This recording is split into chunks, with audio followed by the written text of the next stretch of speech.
I am Maya, and I recently celebrated my 34th birthday. 3 years ago, I witnessed my parents present my sister Elena with a check for $240,000 toward her new condominium. That evening, I accidentally overheard my mother tell my father, "Thank goodness one of our daughters has made something of herself." I left quietly, removed their contact information, and ceased communication. 3 years of distance passed until recently when my sister happened upon my newly acquired 45-acre property and immediately contacted our father with urgency, insisting he needed to witness what I had accomplished. Let me know where you are watching from and hit that like and subscribe button before I share how I quietly built my achievements while my family believed I was squandering my abilities. I grew up in Winnetka, an upscale suburb north of Chicago, where our family appeared flawless from the outside. Our two-story traditional home with its immaculate landscaping and three-car garage represented everything my parents prioritized: social standing, appearances, and monetary achievement. My father, Robert Martinez, established his career as a wealth management advisor, dedicating 60-hour weeks and evaluating his self-worth through annual performance bonuses. My mother, Patricia, embraced her position as the ideal society figure, organizing fundraising events and tennis club gatherings while carefully preserving our family's reputation in the community. From my earliest recollections, the difference in how my parents treated my sister Elena and me was subtle yet unmistakable. Elena, 4 years my senior, was their favored daughter, the child who would uphold the family reputation and follow in our father's financially successful trajectory. When Elena expressed interest in tennis at age 9, my father immediately engaged a private instructor and constructed a practice court in our backyard. When I developed enthusiasm for botany and established a small herb garden at the same age, my mother expressed concern about the soil I brought into the house, and my father regarded it as simple play. "Elena has genuine talent," my father would announce after her matches, prominently displaying her awards in the living room. My academic certificates and recognition for botanical projects remained in storage, retrieved only when I specifically questioned why they weren't shown. By secondary school, the pattern was firmly entrenched. When Elena achieved academic honors, our parents took her to a professional basketball game with premium seating. When I accomplished the same scholastic excellence, they merely acknowledged it with a simple nod and stated, "That meets expectations." The message became increasingly apparent. Academic performance was the minimum requirement, but only particular forms of achievement truly held significance in our family. Holidays and birthdays further emphasized the imbalance. On her 17th birthday, Elena received a brand new luxury vehicle with elaborate presentation in the driveway. For my 17th, I received a previously owned compact car because, as my father stated, you simply need reliable transportation. It wasn't solely about the financial difference, though that gap was certainly considerable. It concerned the enthusiasm, planning, and celebration that surrounded gifts for Elena versus the practical, almost perfunctory nature of mine. My grandmother, Margaret, was the exception in our family. My father's mother had grown up on a modest farm in rural Illinois before marrying my grandfather and relocating to the suburbs. She understood my fascination with cultivation and encouraged my interest in botanical science. "Not everyone evaluates achievement with financial metrics," she would tell me during our weekend visits to her modest home with its remarkable garden. "Some of us measure it by the positive impact we create in our environment." Under her mentorship, I learned about complementary planting, organic composting, and sustainable cultivation practices. While my parents viewed these interests as peculiar and impractical, Grandma Margaret recognized them as a genuine vocation. She gifted me uncommon seeds, specialized gardening implements, and texts about progressive agricultural methods that I studied intensely during summer breaks. "You possess a special ability, Maya," she would say, her experienced hands guiding mine as we transferred seedlings. "The world requires individuals who comprehend that we cannot continuously extract from the land without contributing back." During my 3rd year of secondary school, I developed a vertical cultivation system for my science project that earned regional acknowledgement. Local media covered the achievement, and a small sustainability publication interviewed me about the design. My parents attended the recognition ceremony from obligation, but appeared uncomfortable when other parents offered congratulations. "It's merely a school assignment," my father said dismissively to a colleague who mentioned seeing me in the publication. Elena is the one applying to prestigious business schools next year. That represents something with genuine potential. The summer before my final year, Grandma Margaret was diagnosed with aggressive illness. I spent every available moment with her, frequently completing assignments in her hospital room and discussing my intentions to study environmental science in college. "Promise me you'll pursue your passion," she said during one of her final coherent days, her once strong voice barely audible. "Your father lost his direction chasing wealth. Don't repeat the same error." She passed away 3 weeks before graduation, leaving me without my sole advocate in the family. At the memorial service, I overheard my father telling relatives that I was experiencing a temporary interest with this environmental matter and would eventually transition to something practical. That night alone in my room, surrounded by college information for environmental science programs, I made a quiet promise to my grandmother that I would remain committed to my passion, even without family support. When college acceptance notifications arrived, the family's contrasting standards became even more evident. Elena had been accepted to Northwestern's Distinguished Business Program, and our parents hosted an elaborate celebration to honor her achievement, inviting family, friends, and professional associates to acknowledge her promising future. My acceptance to the University of Illinois for environmental science was noted with a brief acknowledgement over breakfast. When I mentioned the program's excellent standing and my enthusiasm about their sustainable agriculture research, my father glanced up from his morning paper. Environmental science. What precisely does one pursue with that qualification? Protect endangered ecosystems? He asked with a light laugh that made clear he didn't anticipate a serious response. Actually, there are expanding opportunities in sustainable agriculture, corporate environmental consulting, and ecological policy, I explained, having thoroughly researched career directions. The field is growing as organizations recognize the practical value of sustainable approaches. My father exchanged a glance with my mother. "If businesses are engaged, perhaps there's potential for you after all," he said, returning to his paper. The financial disparity in our college experiences was equally revealing. My parents covered Elena's complete tuition, purchased her a new apartment near campus, and provided a substantial monthly stipend.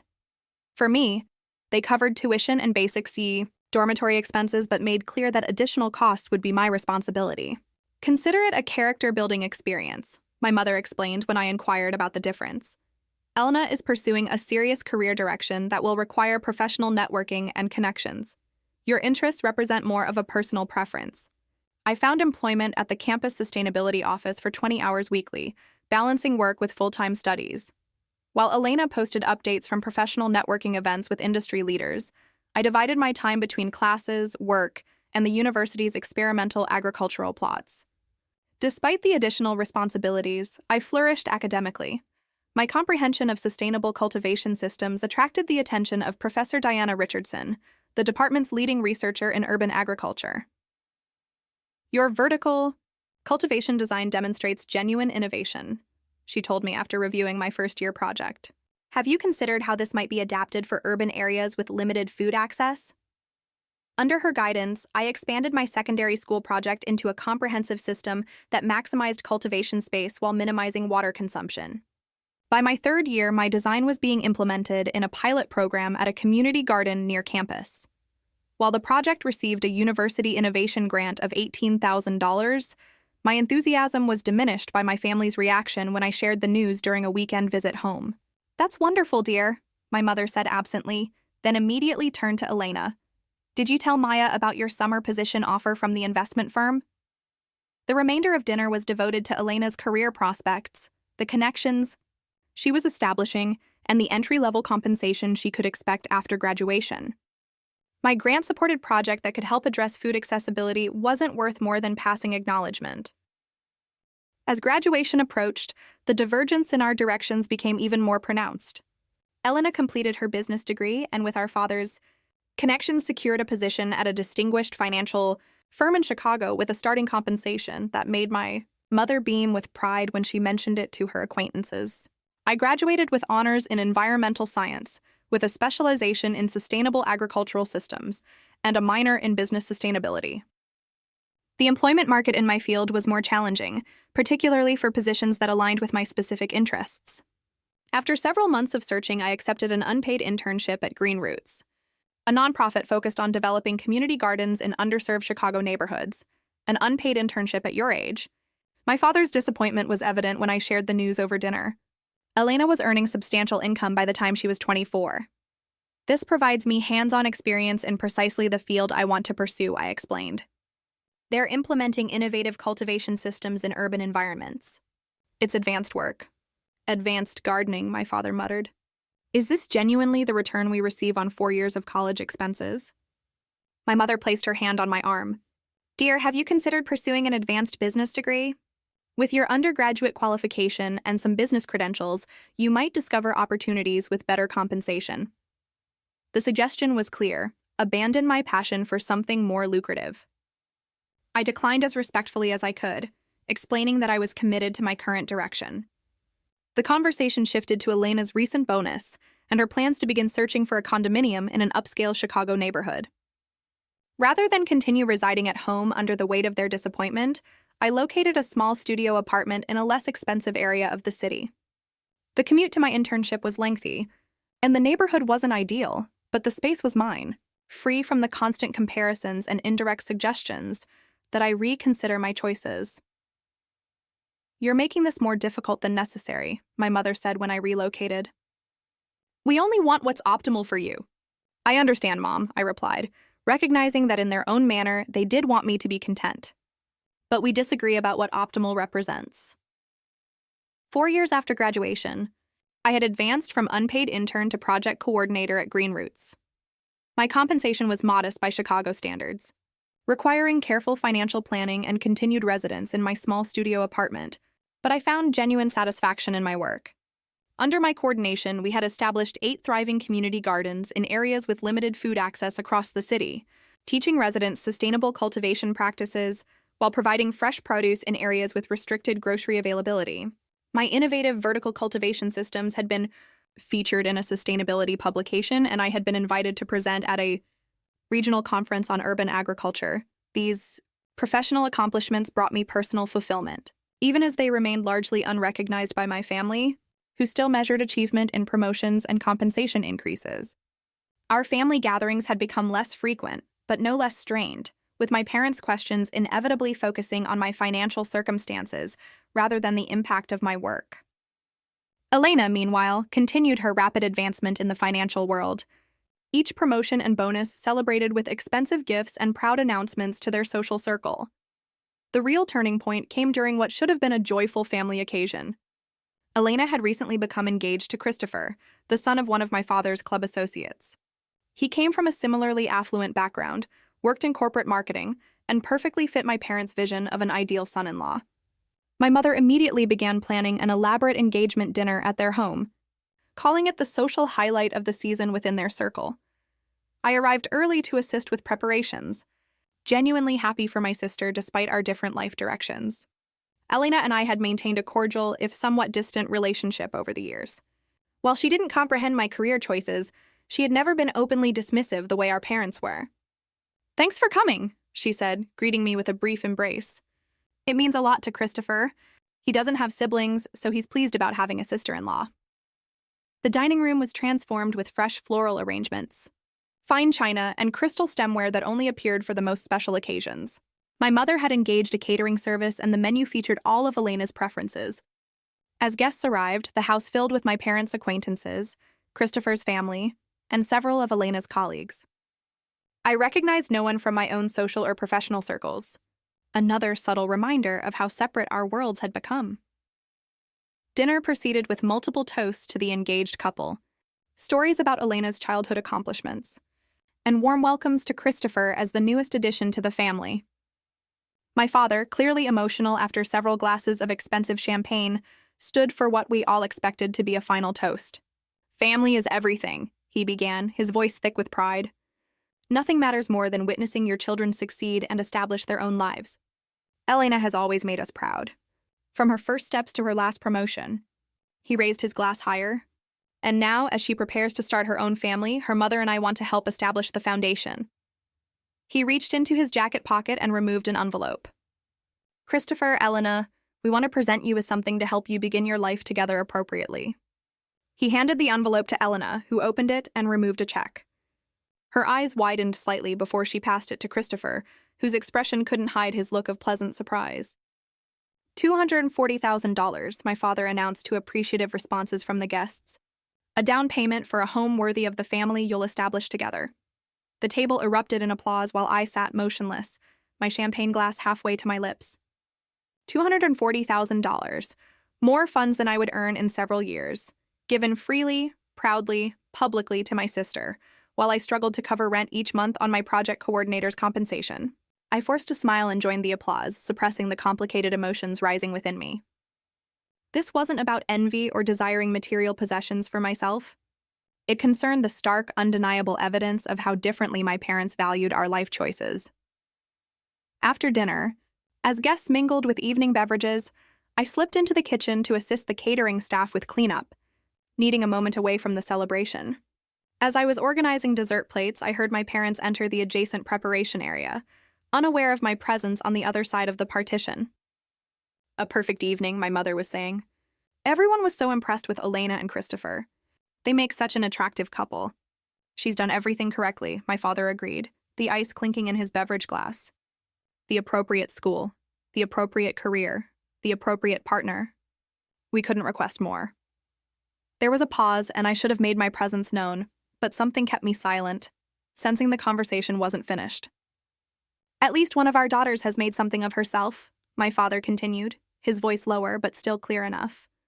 All that education and Maya's working with plants while living paycheck to paycheck. I don't comprehend where we went astray with her.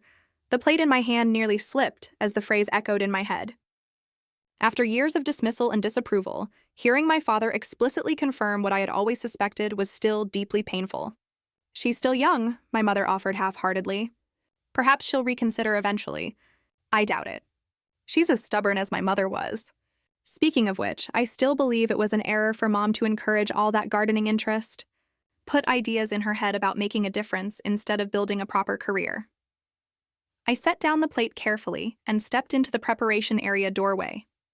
My parents startled, exchanging guilty glances that confirmed they hadn't intended for me to hear their assessment. Maya, my mother began, her social smile quickly replacing the surprise. We were just coming to locate you for the champagne toast to Elena and Christopher's new home. No, you weren't, I said quietly, my voice steadier than I expected. You were discussing what a disappointment I am. Don't worry, I heard you clearly. My father straightened defensively. You misunderstood. We were just expressing concern about your financial circumstances. No, Dad, I understood perfectly. You gave Elena $240,000 tonight because she followed your approved life plan. Meanwhile, I'm considered unsuccessful because I chose work that matters to me over a larger paycheck. That's not accurate, my mother interjected. Elena has made practical choices that establish her for long-term security. We're just concerned about your future. My future is building sustainable food systems for communities that require them. I'm sorry that's not impressive enough for you. My father set down his beverage, his expression hardening. This unrealistic idealism has continued long enough, Maya. You have a solid education that could be applied to something worthwhile. Instead, you're wasting your capabilities on elaborate gardening projects that will never provide real security. Years of suppressed hurt and frustration finally surfaced. Worthwhile? My work helps people in areas with limited food access obtain fresh produce. We're teaching sustainability practices that will matter for generations. Just because it doesn't come with an executive office and investment options doesn't make it worthless. No one is stating your small gardens aren't pleasant, my mother said in the placating tone she used when trying to smooth over uncomfortable situations. We just want more for you than struggling to cover rent while doing charitable work. It's not charitable work, Mom. It's my career, my passion, and it's making a genuine difference. A genuine difference to your financial account would make a bigger difference to your life, my father countered. Elena understood that from the beginning. That's why we're able to assist her with a home now, because she's demonstrated responsibility. So that's it. Financial gifts are only for children who follow your approved career directions. My father's patience visibly diminished. Why would we invest in your future when you've chosen to be unsuccessful? The word hung between us, confirming everything I had just overheard. My mother's eyes widened slightly at my father's bluntness, but she said nothing to contradict him. I see, I said, a strange calm replacing the hurt as everything crystallized. Thank you for making your position so clear. I walked past them back to the dining room, gathered my belongings, and quietly said goodbye to Elena and Christopher, congratulating them once more. Neither of my parents followed me or attempted to explain or apologize as I left their house. Driving home through sheets of rain that matched my mood, I made a decision that had been forming for years. Until my parents could respect my choices and recognize value in my work beyond its earning potential, I would stop seeking their approval or subjecting myself to their judgment. In my apartment that night, I deleted their contact information from my phone, removed them from social media connections, and blocked their numbers. The finality of these actions brought both pain and an unexpected sense of liberation. For the first time since childhood, I would no longer measure my worth through their disappointed perspective.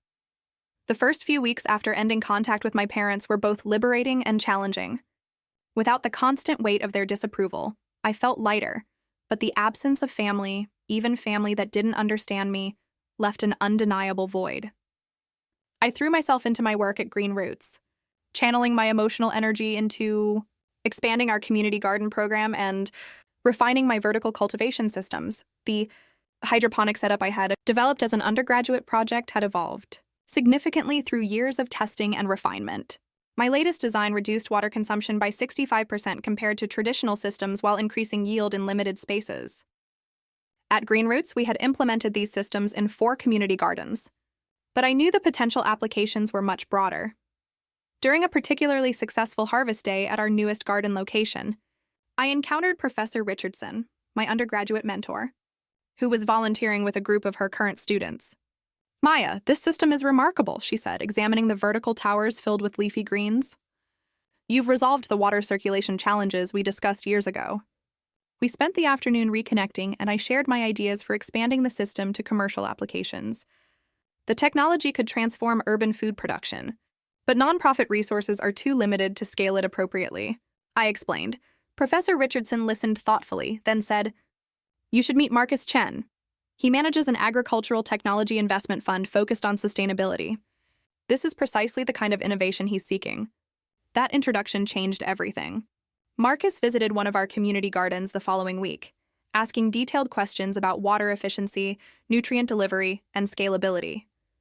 2 weeks later, he invited me to present a formal business plan to his investment team. "Your technology has commercial potential far beyond community gardens," he explained. "With proper funding, you could develop systems for restaurants, grocery chains, even residential applications."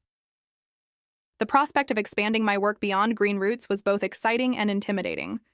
I had never envisioned myself as an entrepreneur, but the possibility of scaling my impact was too compelling to ignore. Over the next month, I worked evenings and weekends developing a comprehensive business plan for what would become Vertical Harvest, a company specialized in designing and implementing space-efficient cultivation systems for urban environments. Marcus's fund offered initial investment of $80,000 in exchange for 20% equity, sufficient to secure a small workshop space and engage a part-time engineer to help refine the technology. I took a temporary leave from Green Roots, promising to continue supporting their gardens while pursuing this new venture. The early days of entrepreneurship were demanding. I worked 80-hour weeks dividing time between technical development, business operations, and persistent attempts to secure our first commercial clients. For the first 4 months, I paid myself nothing, continuing to reside in my small studio and stretching my savings to the limit. There were moments of significant doubt, usually at 3 a.m. when I'd wake wondering if my father had been correct all along. Was I foolishly pursuing an unrealistic dream while my sister built a genuine career? These doubts were particularly acute during holidays when the absence of family, however difficult they had been, felt most pronounced. My first real breakthrough came 5 months in when a regional grocery chain agreed to pilot my cultivation system in one of their stores, creating an in-house produce department that would cultivate lettuce, herbs, and small vegetables directly for customers. The marketing appeal of ultra-fresh, locally grown produce, combined with the significant reduction in water consumption and elimination of pesticides, created a compelling business case. The installation was featured in local business news, bringing attention to Vertical Harvest and generating inquiries from restaurants and other grocers. 7 months after founding the company, we engaged our first full-time employees, a skilled mechanical engineer named Layla, who helped refine our irrigation system, and a horticulturist named Ryan, who expanded the variety of plants our system could support. Occasionally, Through mutual acquaintances or distant relatives, I would hear updates about my family. Elena and Christopher had purchased a luxury townhouse in an upscale neighborhood with my parents' generous down payment. My father had received a significant promotion at his firm. My mother was chairing another fundraising event. These snippets of their continuing lives without me brought a mixture of sadness and relief that we were all moving forward on our separate paths. Some well-meaning relatives tried to bridge the gap, inviting me to events where my parents would be present, or relaying messages suggesting reconciliation. I remained firm in my boundary, explaining that I would consider reconnecting when my parents could respect my choices and acknowledge the hurtful ways they had dismissed my work. "They miss you," my Aunt Susan told me during one such conversation. "They mention you more than you'd expect." "They miss who they wanted me to be," I replied, "not who I actually am." As Vertical Harvest completed its first year of operation, we reached an unexpected milestone: profitability. It was modest, but our financial statements showed positive numbers for the first time. We had installed systems in 9 commercial locations and had a waiting list of potential clients. A prominent restaurant group had contracted us to construct a rooftop cultivation system for their farm-to-table concept, our largest project to date. I relocated from my studio apartment to a small but charming one-bedroom in a safer neighborhood, allowing myself this one indulgence after years of strict frugality. It was nowhere near the luxury townhouse Elena enjoyed, but it was mine, earned through work I believed in. With the business stabilizing, I began saving aggressively toward a dream that had been forming since my days with Grandma Margaret. Owning land where I could test and refine cultivation systems on a larger scale. Not just urban applications, but innovations that could be applied to traditional agriculture to reduce resource consumption while maintaining productivity. I opened a separate savings account, labeled Property Fund, and directed 30% of my modest compensation into it each month, along with any extra consulting fees I earned. The balance grew slowly but steadily as Vertical Harvest continued to expand. By the end of our second year, we had 18 employees and had opened a larger production facility where we manufactured our proprietary cultivation systems. Coverage in a national sustainability publication brought attention from larger potential clients, including a hotel chain interested in rooftop gardens and a school district seeking to implement educational cultivation systems. Marcus introduced me to additional investors interested in our series, a funding round, allowing us to expand operations further and develop new product lines. My original 20% stake in the company was reduced with the new investment, but the overall valuation had increased so significantly that my net worth on paper was now approaching 7 figures, a fact that would have surprised my parents had they known. Through it all, I maintained the boundaries I had established. When a wedding invitation arrived for a cousin's ceremony where my parents would be in attendance, I sent a generous gift but declined to attend. When Elena left a voicemail on my work phone, the only number she could reach me at, about a family health concern involving our mother, which turned out to be minor, I responded with a brief email expressing concern but maintained my distance. As the 3rd anniversary of my decision to end contact approached, the property fund had grown to a respectable down payment for the kind of land I envisioned. I began working with a real estate agent specializing in agricultural properties within reasonable distance of Chicago, seeking the right combination of quality soil, existing structures, and proximity to the city where our business operations would remain. After viewing numerous properties that weren't quite suitable, the agent called with excitement about a new listing. 45 acres just became available in Kane County. It has an old farmhouse that needs renovation, a large barn in acceptable condition, and perfect southern exposure for your test fields. The owner is motivated to complete the sale quickly.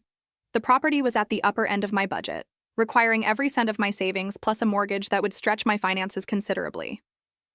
But the moment I drove up the long gravel driveway, I knew it was exactly what I had been working toward.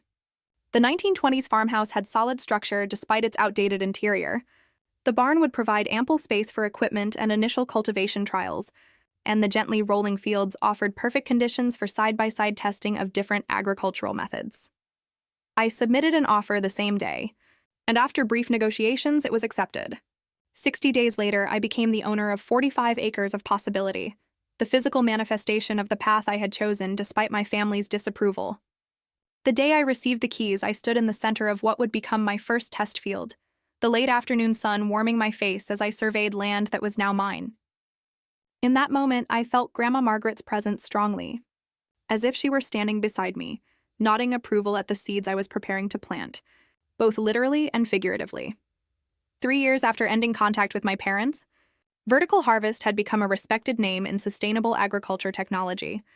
We employed 17 full-time staff, had systems installed in 4 states, and were in discussions with an international hotel chain about implementing our cultivation systems in their properties worldwide. The company's success had provided financial stability I hadn't imagined possible when starting out. But my greatest satisfaction came from the farm property I now called home. Over 7 months of evenings and weekends with assistance from friends and colleagues, I had renovated the farmhouse into a comfortable living space that maintained its historic character while adding modern conveniences. The barn had been transformed into a combination workshop and research space where we tested new cultivation system prototypes before implementing them commercially. The first 6 acres of fields were now dedicated to comparative cultivation trials with traditional methods alongside various sustainable approaches, meticulously documented to quantify differences in resource consumption and yield. Moving day had been a community effort, with my close friend Zoe organizing a group of friends to help transport furniture and belongings from my apartment to the farmhouse. By sunset, we were sitting on the wide front porch with refreshments, celebrating this milestone that represented not just a change of address, but the culmination of a vision that had sustained me through years of dismissal and doubt. To Maya, Zoe toasted, raising her beverage, who knew exactly what she wanted and never gave up. Even when the people who should have supported her the most couldn't recognize her vision, the words brought unexpected tears to my eyes, acknowledgement of both the achievement and the family absence that still ached despite my professional fulfillment. These friends had become my chosen family, supporting my aspirations without questioning their value. But the empty space where biological family should have been remained a quiet sadness I had learned to live with. The universe has a strange sense of timing. The very next day, as I was unpacking belongings in my new kitchen, I heard a vehicle approaching up the long driveway. Assuming it was one of the friends who had helped with the relocation returning with a forgotten item, I stepped onto the porch, only to freeze at the sight of a familiar luxury vehicle I hadn't seen in 3 years. Elena's vehicle slowed to a stop, and I watched my sister and her husband Christopher stare through the windshield at me standing on the porch of the renovated farmhouse. Their expressions shifted from confusion to surprise as they took in the extent of the property spreading out behind me. Elena rolled down her window. "Maya, is that you, Elena?" I acknowledged, my voice carefully neutral. "This is unexpected." She exited the car slowly, looking around at the property with obvious amazement. We were driving back from Christopher's parents' place in Wisconsin and took the scenic route. I saw the Vertical Harvest sign at the end of the driveway and couldn't believe it. "Is this yours?" "Yes," I said simply. "All 45 acres. Christopher joined her, elegant as always in designer casual attire that looked out of place on the gravel driveway. "It's beautiful," he offered, seeming genuine despite his obvious surprise. "The house is charming." An awkward silence fell between us, 3 years of no contact creating a chasm wider than the physical distance separating us on the driveway. Finally, I sighed and gestured toward the house. "Would you like to come in? I just prepared coffee." They followed me inside, their designer footwear looking out of place on the restored hardwood floors. I gave them a brief tour of the main floor, explaining the renovations we'd completed and plans for the remaining spaces. "You accomplished all this yourself?" Elena asked, genuine curiosity in her voice as she examined the exposed beam ceiling we had uncovered during renovation. "With assistance from friends. The structure was solid but just needed updating." We settled at the kitchen table with coffee, the conversation stilted and cautious. Elena explained they had been visiting Christopher's parents for the weekend and were taking an alternate route back to the city to avoid highway construction. "I almost didn't turn in when I saw the sign," she admitted. "I wasn't certain you'd want to see me." "I'm not certain either," I said honestly. "But you're here now." Elena looked down at her coffee cup. "I've thought about reaching out so many times after what happened. The things Dad said. I should have said something." "Yes, you should have," I agreed without bitterness. "But we all made our choices." "I didn't know you had started your own company," she continued. "Or that it was doing well enough for this." She gestured at the house and property visible through the windows. "There's a lot you don't know about my life, Elena. That was part of the problem." She nodded slowly. "I recognize that now. Actually, I've been following your company's progress for the past year. One of our clients invested in agricultural technology startups, and your name came up during a meeting." I couldn't believe it was my younger sister they were discussing as this innovative CEO. The revelation surprised me. You never reached out. I didn't know what to say. After remaining silent while Dad criticized you, then accepting their funds for our house, I was ashamed, Maya. Christopher touched her arm supportively. Elena's been questioning a lot of things lately. Her career path, the choices we've made. Elena's expression confirmed his words. I'm competent at my job, but I don't love it the way you obviously love what you're doing. Every morning I prepare for work and fulfill the role Dad groomed me for. And lately I've been wondering if I'm living his aspirations instead of mine. The admission was so unexpected that I didn't immediately know how to respond. Elena had always seemed perfectly content with the favored child role, accepting the expectations and rewards that came with following our parents' approved life plan. What would you do instead? I finally asked. She shrugged, looking suddenly younger and less certain than the confident financial executive I was accustomed to seeing. I don't know yet, but observing you build something meaningful on your own terms has made me think. After finishing our coffee, I offered to show them the rest of the property. We walked through the converted barn with its experimental cultivation systems, out to the test fields where different agricultural methods were being compared side by side, and finally to the small orchard I was restoring with heritage fruit varieties. Throughout the tour, Elena asked increasingly thoughtful questions about the business, the technology, and my vision for the future. Not the dismissive inquiries our father would have posed about revenue and return on investment, but genuine interest in the work itself and its potential impact. As we returned to the house, Elena stopped at the edge of the vegetable garden, looking back over the property. Dad was wrong about you, Maya, so wrong. She turned to face me directly. You're not unsuccessful. You've built something remarkable here. The words I had longed to hear from my father, coming instead from my sister, brought an unexpected wave of emotion. Before I could respond, Elena pulled out her phone. Dad needs to witness this. He needs to comprehend what you've accomplished. A flash of concern shot through me. Elena, I don't think that's advisable. The boundaries I established 3 years ago still stand. But Elena was already calling, putting the phone on speaker as it rang. Our father answered on the third ring, his familiar voice sending a jolt through me after so long. Elena, everything satisfactory? Aren't you driving back from Christopher's parents? Dad, you need to witness what Maya has built. Elena's voice was urgent, almost frustrated. She owns 45 acres in Kane County. She's built a successful company. She has employees and clients in multiple states. Everything you said about her was incorrect. The silence on the other end of the line stretched for several seconds. You're with Maya? Our father's voice had lost its usual certainty. Yes, we happened to drive past her property. Dad, you and Mom need to come witness this. You need to comprehend what she's doing. Another long pause. Is she there? Can I speak with her? Elena looked at me questioningly. After a moment's hesitation, I shook my head. I wasn't ready for that conversation. Not yet, not like this. She's not available right now, Elena said, respecting my decision. But Dad, I'm serious. The things you said that evening, you were incorrect. Maya isn't wasting her capabilities or simply working with plants. She's building something significant, I see, our father said, his tone unreadable. Well, thank you for informing me. Your mother and I will discuss this. After ending the call, Elena turned to me apologetically. I'm sorry if that was overstepping. I just couldn't allow him to continue believing you were struggling or unsuccessful when the reality is so different. I wasn't certain how to feel about Elena's intervention. Part of me appreciated her attempt to correct our father's misconceptions, while another part felt protective of the life I had built without their validation or involvement. It's done now, I said finally. But Elena, I need you to understand something. I didn't build this to prove Dad incorrect or to demonstrate that I could be successful on his terms. I built it because this work matters to me, because I believe in what we're creating. I know, she said quietly. That's what makes it even more impressive. You did it for the right reasons. As they prepared to leave, Elena asked hesitantly if we could stay in touch. I've missed having a sister, she admitted, and I'd like to know more about your work if you're willing to share it. The request was sincere, and despite the complicated feelings her visit had stirred up, I found myself nodding. I'd like that. But Elena, I need you to respect my boundaries with Mom and Dad. If we rebuild our relationship, it needs to be separate from them for now. I understand, she assured me. This is between us. As I watched their car disappear down the driveway, I felt a strange mixture of emotions.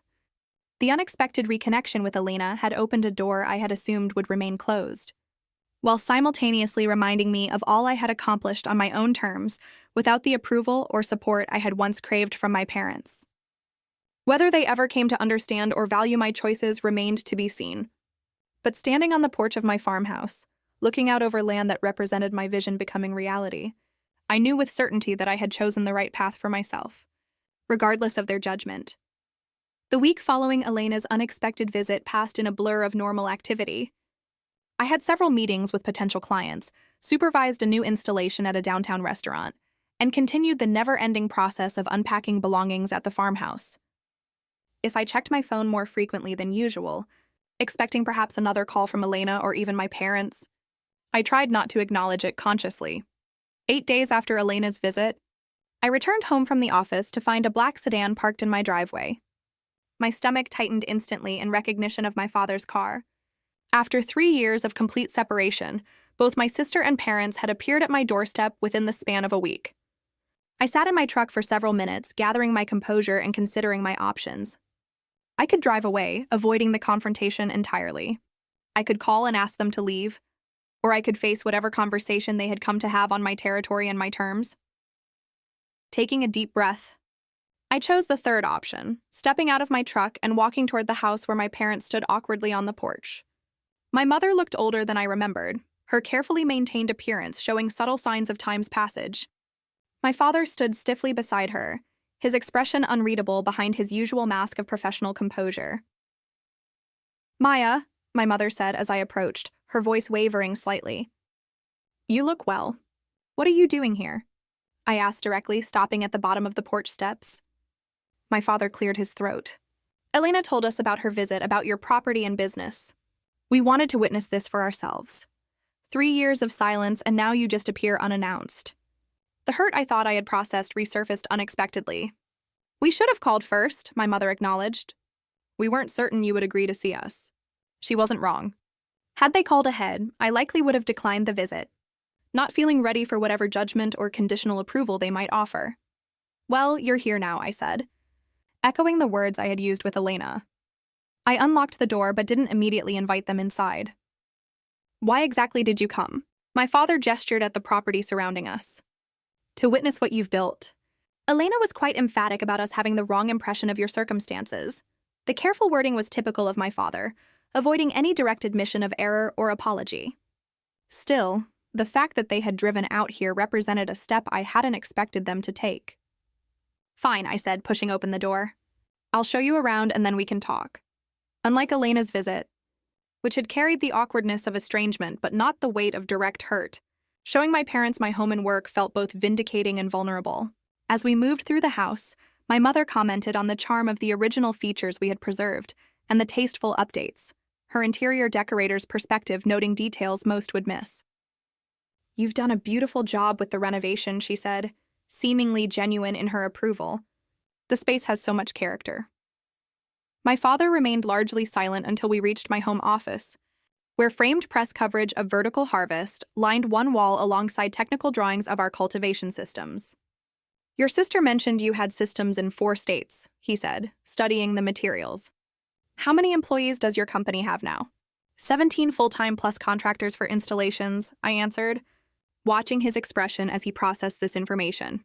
In the barn workshop, I explained our latest innovations in water reclamation and nutrient delivery, the technical aspects of the business that translated into measurable efficiency improvements for our clients. For the first time, I saw my father's professional interest engaged as he asked questions about scalability and intellectual property protection. As we walked the test fields, the afternoon sun casting long shadows across the carefully plotted sections, my mother asked about the different crops we were cultivating and why certain methods were placed side by side. "We're comparing water consumption, yield, and nutrient density between traditional methods and our modified approaches," I explained, pointing out the irrigation systems and monitoring stations. "The data helps refine our commercial systems and provides case studies for potential clients." By the time we completed the tour, the tension had shifted from hostile to merely uncomfortable. Back at the house, I offered coffee more out of ingrained politeness than genuine hospitality. and we settled at the kitchen table for the conversation I had been both anticipating and dreading for 3 years. Your operation is impressive. Maya, my father began, his tone suggesting he was evaluating a business presentation rather than reconnecting with his daughter. Clearly more substantial than we comprehended. That's because you never asked, I replied evenly. You decided my work wasn't valuable because it didn't fit your definition of achievement. My mother placed her hand on my father's arm, a gesture I recognized from countless family discussions, where she tried to soften his approach. We were concerned about your financial security, she offered. We didn't comprehend that you were building something with such potential. The careful choice of potential rather than acknowledging the actual achievement wasn't lost on me. Even now, they were measuring my work by its financial prospects rather than its inherent value or my passion for it. My work had value even when I was earning modest wages at Green Roots, I said firmly. The impact of what I do doesn't begin and end with a balance sheet. My father shifted uncomfortably. Perhaps we focus too much on conventional measures of achievement, he conceded, the closest thing to an admission of error I had ever heard from him. Your sister was quite upset with us after witnessing your operation, said we had been unfair in our assessment. You called me unsuccessful, my mother said quietly, looking down at her coffee cup. Those were your exact words, Maya, and we didn't correct you. That was wrong. The direct acknowledgement of the words that had driven me to end contact caught me off guard. I had expected deflection or minimization, not this straightforward reference to the painful breaking point. Yes, it was wrong, I agreed, meeting her gaze. It was the culmination of years of dismissal and disappointment, because I chose a different path than the one you prescribed. My father's jaw tightened, his instinct to defend himself visibly at war with whatever purpose had brought them here. We wanted security for you, he said finally. The kind of security we provided for Elena with the home down payment. The mention of the $240,000 gift that had been the final catalyst hung between us. I took a deep breath, determined to address it directly.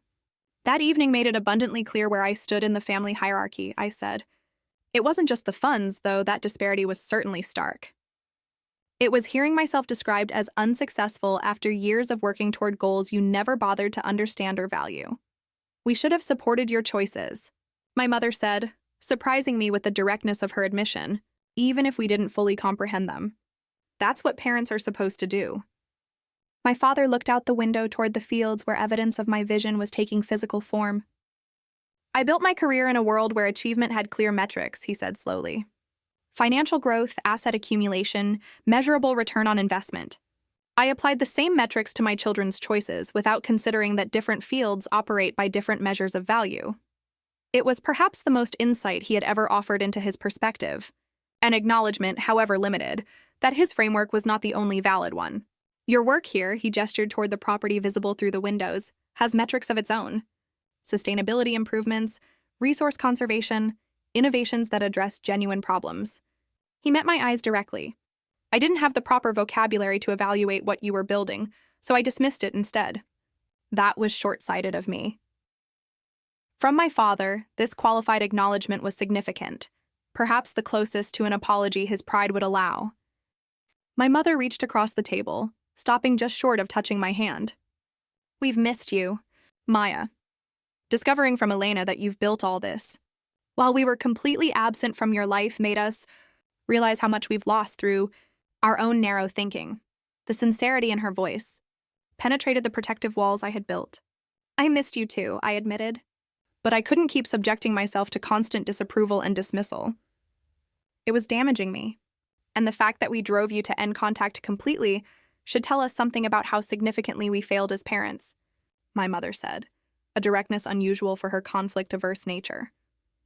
My father cleared his throat. If we were to try again, what would that look like from your perspective? The question surprised me. I had expected perhaps grudging acknowledgement of my accomplishments, but not this tentative step toward rebuilding a relationship. It would require genuine respect for my choices and my work, I said after a moment's consideration.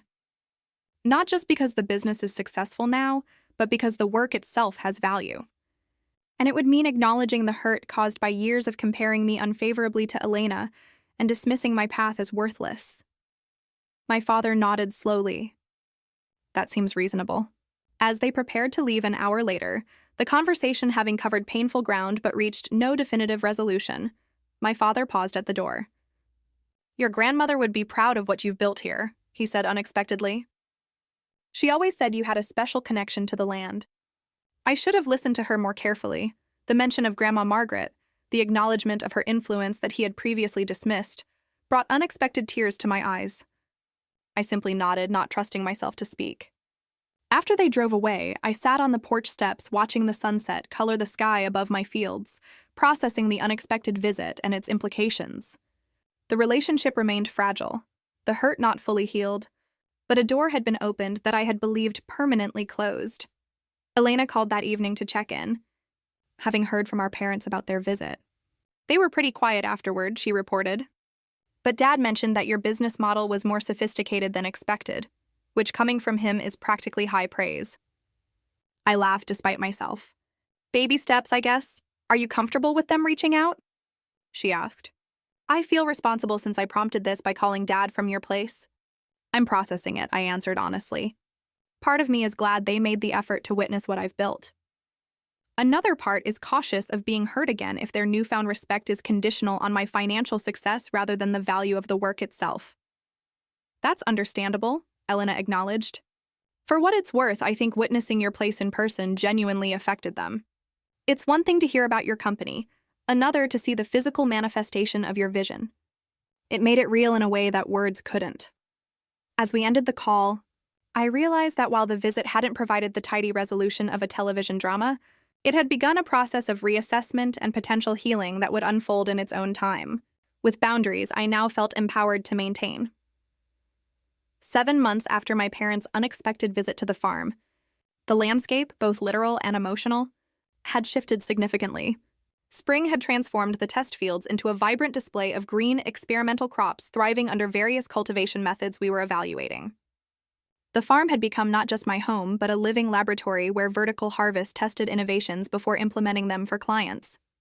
The relationship with my family had similarly begun to take new form, cautious growth replacing the barren silence of the previous 3 years.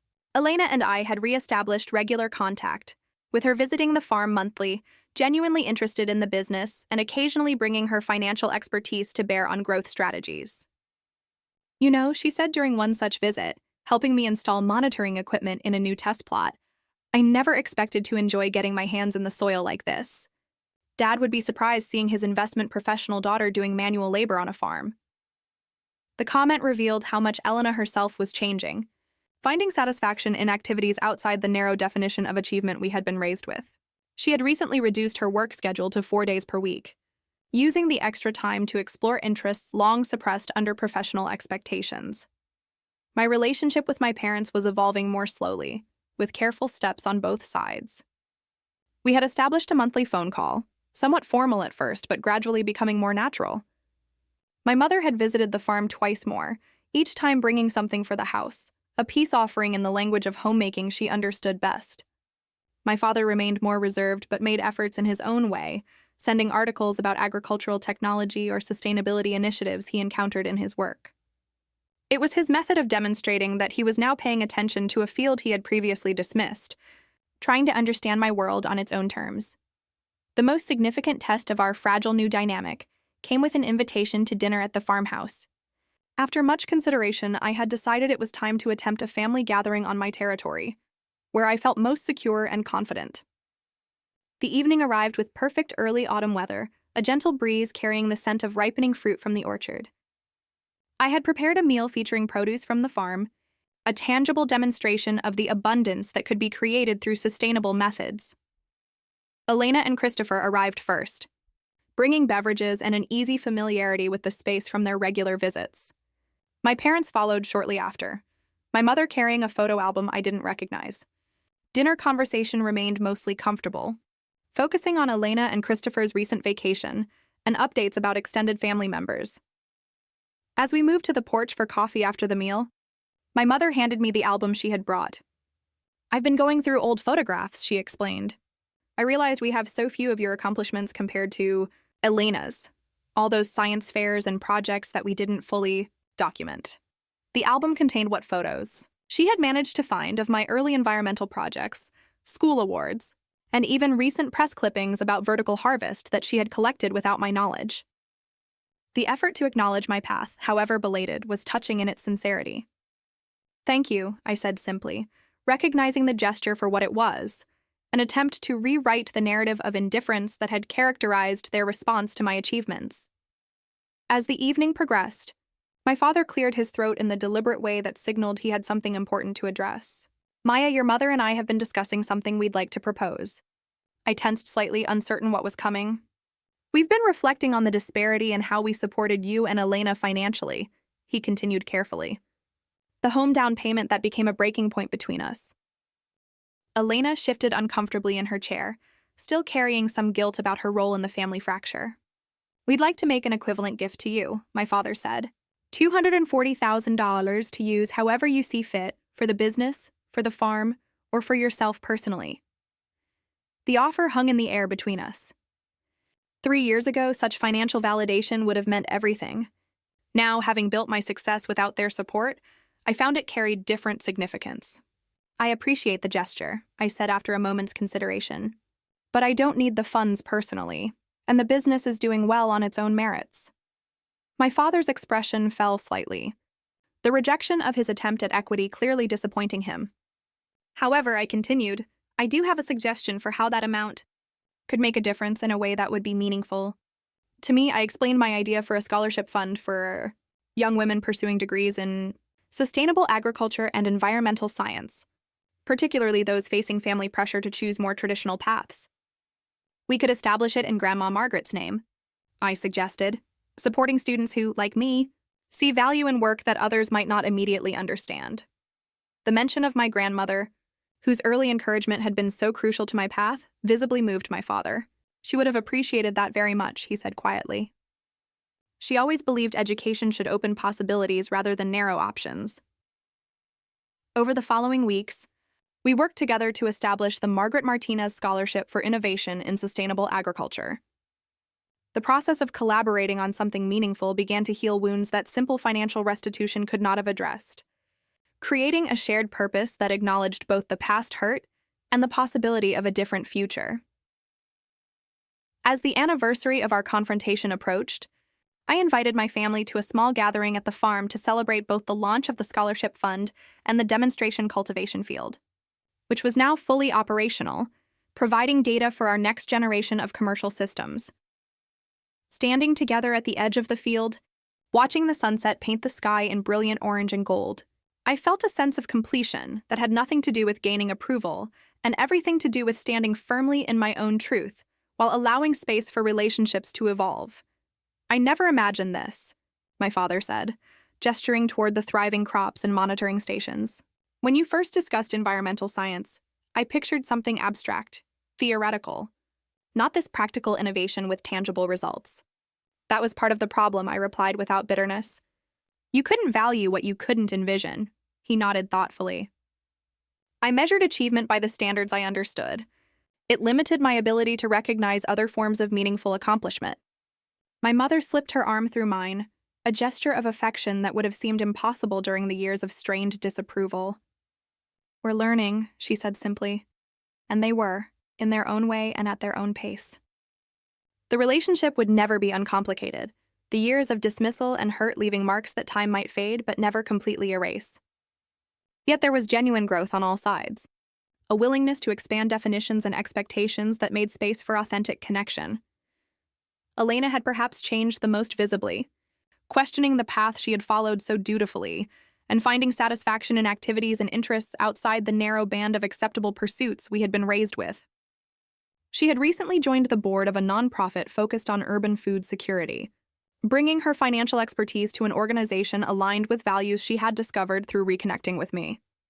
"You know what's interesting?" she said as we walked back to the house together. "Following the approved family plan was supposed to bring security and contentment, but I've never felt more fulfilled than since I started questioning it. Observing you build this life on your own terms gave me permission to examine my own choices."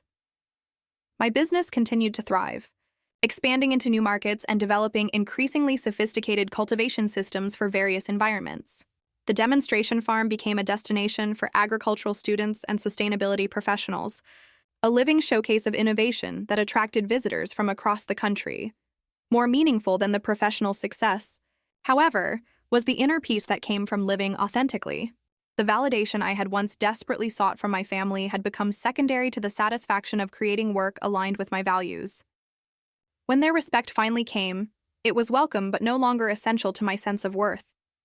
Standing in my fields as the day's last light painted the sky, I reflected on the journey that had brought me here.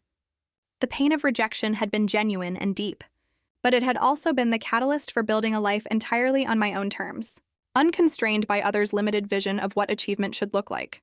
Some wounds might never fully heal. Some patterns of family interaction might always require conscious effort to navigate. But the authentic path I had chosen had ultimately created the possibility for more genuine connections based on who we truly were, rather than who we were expected to be. The greatest lesson wasn't that I had proven my parents incorrect or that success had vindicated my choices. It was that defining achievement on my own terms, standing firmly in my truth even when it meant walking alone for a while, had created the foundation for a life of integrity and purpose that no external validation could provide. Have you ever had to choose between family expectations and your own authentic path? I'd love to hear your experiences in the comments below. Sometimes the most difficult boundaries to establish are with the people we love most, but standing in your truth can lead to unexpected growth for everyone involved. If this story resonated with you, please hit the like button, subscribe for more real-life journeys, and share with someone who might need encouragement to follow their own path even when it's not the one others have mapped out for them. Thank you for joining me on this journey, and remember that achievement isn't measured by others' approval, but by the alignment between your actions and your deepest values.